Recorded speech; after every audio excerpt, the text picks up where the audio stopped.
that you would want? I will do what the president wants, but I think I have the best job in D.C. We're making a lot of progress with the president's leadership.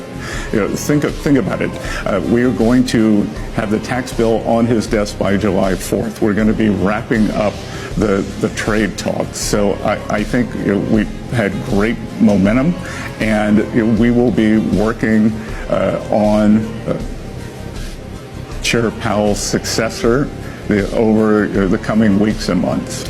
You had mentioned that an announcement could be as early as October or November, and Powell's term ends in May of 2026. How is the street supposed to navigate between that announcement time and the time between the term being over for Chair Powell?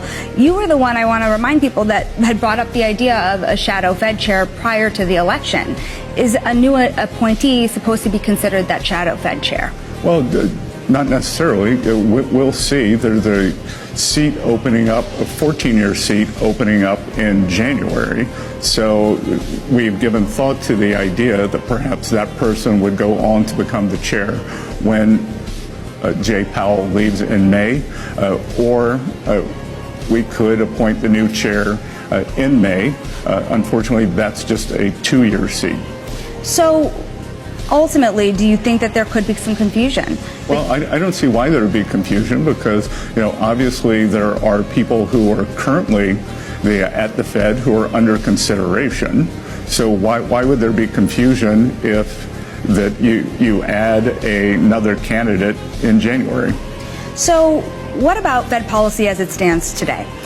The president has voiced his preference for lower interest rates. There have been investors, but also most recently the Bank of International Settlements, warning about any inflation risks tied to the tariff policy. Realistically, how much can the Fed lower rates this year?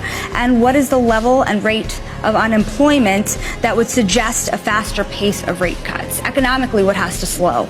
Well, look, I said during my confirmation, I won't talk about the mistakes the Fed's going to make. I'll only talk about the ones they have made. They made a gigantic mistake in 2022. And as I like to point out, medical studies have shown that people who fall tend to look at their feet, which makes them fall more. And my worry here is that, having fallen down on the American people in 2022, Fed's now looking at their feet. We have seen no inflation from tariffs.